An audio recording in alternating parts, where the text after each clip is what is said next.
बिस्मिल्लाहिर्रहमानिर्रहीम। अस्सलामुअलैकुम दोस्तों, मैं कलीमुल्लाह बलोच और आप मेरा YouTube channel Kaleem Baloch official देख रहे हैं। इस दुआ के साथ कि आप जहां हैं खुश रहें, अपनी फैमिली के साथ शादो आबाद रहें। वीडियो का बाकायदा आगाज़ करता हूं। दोस्तों, जैसे आप देख रहे हैं कि मैं एक जंगल में मौजूद हूं और बड़ा घना जंगल है, बड़ा यहाँ पे सायादार ये जंगल है, ठंडक महसूस हो रही है। तो इसी जंगल के हवाले से, इस पेड़ के हवाले से एक मालूमाती और मुनफरिद वीडियो लेकर जो है वो हाज़िर खिदमत हूँ।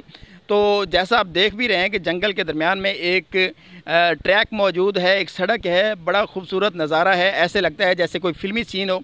तो इस जंगल के हवाले से, इस पेड़ पौधे या दरख्त के हवाले से तमाम तर जो मालूमात हैं कि दुनिया के अंदर इसकी कितनी अनवा इकसाम है, ये एक दिन में कितने इंचज़ तक जो है इसकी बढ़ोतरी होती है, लंबाई इसकी कितनी होती है, और कैसे और क्या क्या चीज़ें इससे बनाई जाती हैं, तो ये तमाम तर मालूमात इस वीडियो के अंदर मौजूद हैं।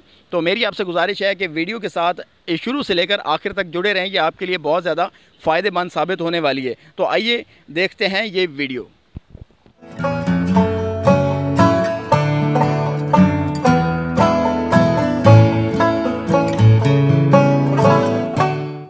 का सबसे तेजी से बढ़ने वाला पौधा यानी बांस लकड़ी के सदाबहार पौधों की नस्ल से ताल्लुक रखता है। बांस की 91 इकसाम और 1000 अनवा हैं, जबकि इसकी कुछ इकसाम इंतहाई तवीलुल कामत भी होती हैं। पाकिस्तान में भी बड़े पैमाने पर बांस की मसनूई काश्तकारी की जाती है। बांस के जंगलात की हिफाजत और बेहतर पैदावार के लिए बर वक्त खाद, पानी और दीगर जरूरी चीजों का खास ख्याल रखना पड़ता है और तैयार होने पर बांस काट कर धूप में खुश्क किए जाते हैं। तवीलुल कामत होने के बायस ये अफजाइश के दौरान ही टेढ़े हो जाते हैं, लिहाजा खुश्क होने के बाद जलती भट्टी में से गुजार कर इन्हें सीधा किया जाता है और बाद अज़ा इनसे सीढ़ियाँ और दीगर इशिया बनाई जाती हैं। बांस का कारोबार करने वालों के मुताबिक ये पौधा एक दिन में 4 फुट तक बढ़ता है और 2 माह में मुकम्मल तैयार हो जाता है।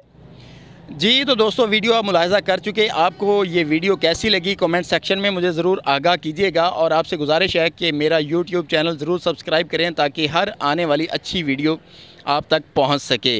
और एक नई आने वाली अच्छी वीडियो तक आपसे इजाज़त चाहूँगा। अल्लाह हाफ़िज़।